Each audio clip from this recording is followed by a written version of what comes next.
I guess the summer for us started on June 21st with school getting out after the awards assembly, and then we clued up our different things we had to do, and I bid farewell to the school. Our school will be looking to fill a number of positions that were left vacant for the coming school year. Leaving the school, the plan was to travel home to Happy Valley Goose Bay and check with Diane and do a few other things that we had to do around the house, and then we would start our trek to the boat, and then we would end up driving for a good part of the night till we reached our destination, and then got a hotel in Lanzaclear, and we would spend the night there and get the crossing at 10:30 to head to Newfoundland and drive on to Deer Lake and then possibly on to Grand Falls. It was a beautiful afternoon and evening for a drive, with the skies mainly partly cloudy, I guess, and you can see a rainbow here in the picture which highlighted our trip. Didn't see very many animals on the trip, but we would end up driving most of the evening and getting to Port Hope Simpson shortly after 9 p.m.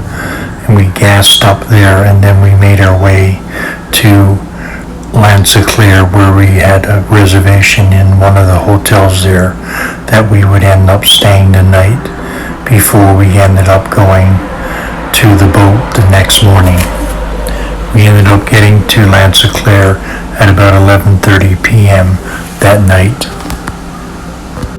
Once we arrived in Lanzaclear, we would end up going to bed, as we had to catch the boat the next morning at Blanc-Sablon, a 10:30 departure. We would have a very uneventful trip on the Kayak W in our 36-kilometer journey across the Strait of Balmoral to St. Barb. Very uneventful trip down Highway 30 as well, and then on to Grand Falls, where we stayed for a day in very hot temperatures across Newfoundland and Labrador during this time. A little reprieve from the heat as we drove from Grand Falls to Deer Lake to catch our flight to Calgary, a 7-hour flight. The overnight flight to Calgary was very long, and both of us were very tired. And just a little reprieve when we got to Calgary, but then we had to get back on to make our final trip to Fort McMurray, and we were relieved once we finally landed there. A little bit of me time before the events of the week start.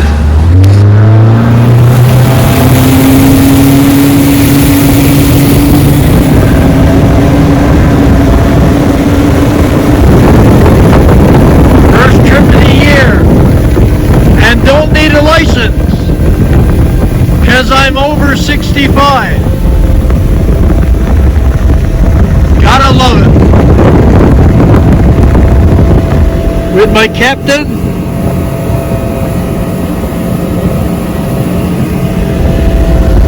here on Great Bear Lake now, headed out to one of Trevor's favorite places, the island. Fishing in Alberta for pike and walleye, the Five of Diamonds made by Len Thompson is my favorite lure of choice, and we would have a lot of success today catching pike and walleye, and all the ones that we caught we would end up releasing. A great day to start off this week. Headed up to another place now. We've been fishing out here on the island. Got about a dozen, most of them walleye. Still one boat left back there now. Trevor's got a couple of tags, but none of them big enough to fill. Anyway, I'm gonna head up here now, near the boat dock really. A little bit of wind on now, but nothing substantial.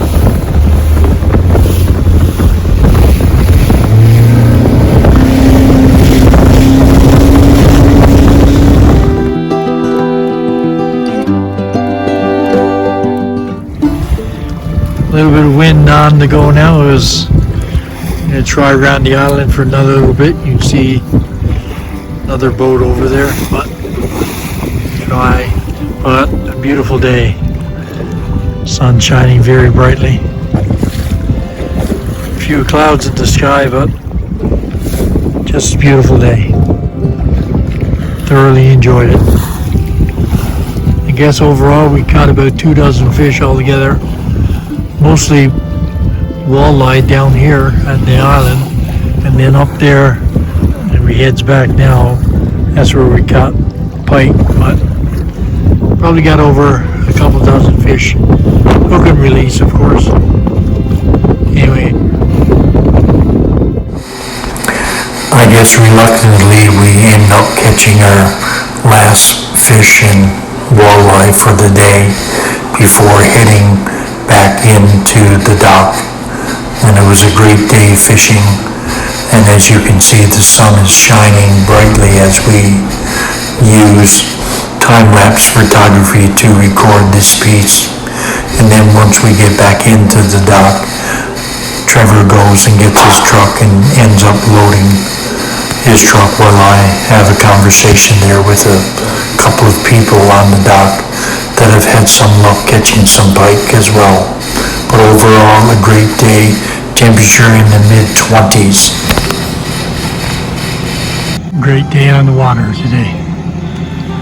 Thank you very much, Trevor.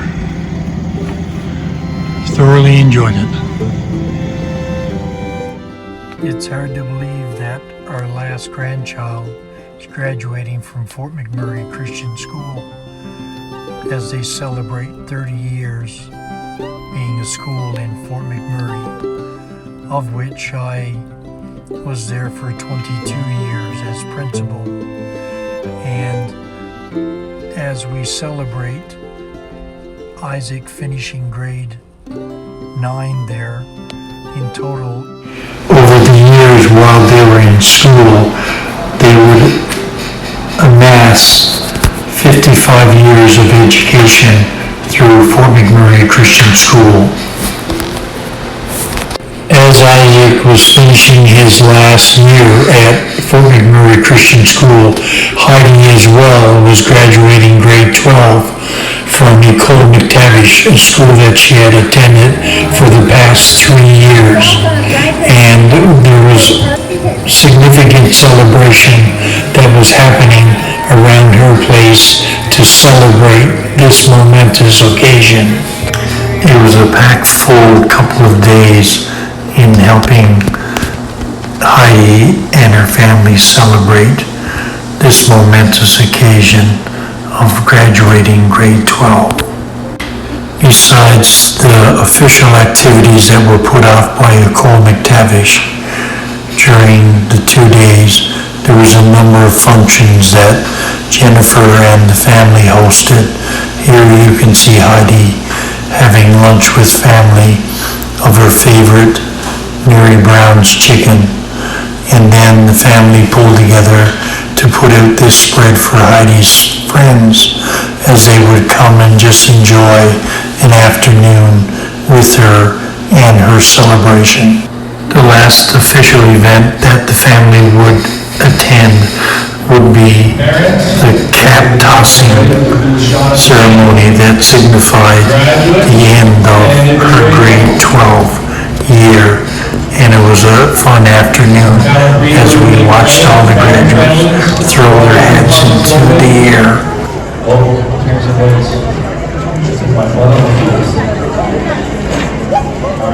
Video. Sweet shot. All right, parents, help me count down. Ready? 3, 2, 1. Congratulations, class of 2024.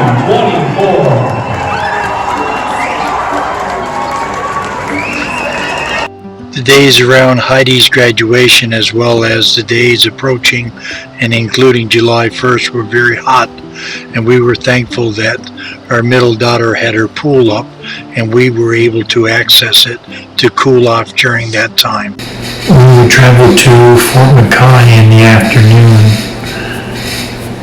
of July the 2nd as our youngest daughter Jennifer worked out there, and she wanted to show us the place where she worked. It was also the cultural things that were happening in Fort McKay.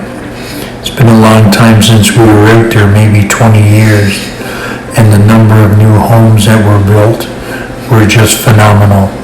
Very well kept place with its own government, distinct from Fort McMurray, but also having their own schooling system and own signage as depicted in the last couple of pictures.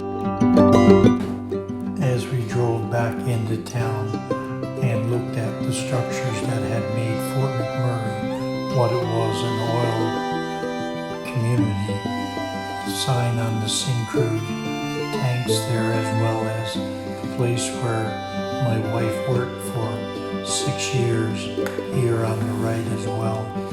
And then passing the giants in mining, which were some of the early machines that were used to get the ore out of the ground in Fort McMurray. And then driving to the Wood Buffalo, depicted it by native carvers that Syncrude had put up on their road. And then Super Test Hill as we travel back, and you can see Fort McMurray in the distance. A lot of memories. Then the night before we left, we were able to treat the family, those that weren't working, to a treat from Dairy Queen, as was our tradition many times when we would get together as a family. Many memories were triggered as we left and drove down Highway 63, the first time we had driven it since we left in 2021. And the pictures here depict probably the worst tragedy that would have happened during our time in Fort McMurray, when we lost friends as well as a co-worker to Diane in 2012. We would drive to St. Albert, where Diane would meet her only sister Sandra, before we would head towards the airport and have some lunch at a local McDonald's, and then we would end up going and parking the car and heading to the airport, as our departure was later. We would park the car for Gerard and Charlene when they returned from Newfoundland, and then we made our way on shuttle to the airport to get our flight to Deer Lake via Toronto. And then we would meet Charlene and Gerard and Aaron and Isaac in Deer Lake, as they were going to accompany us to Labrador for a number of days before heading back to the island.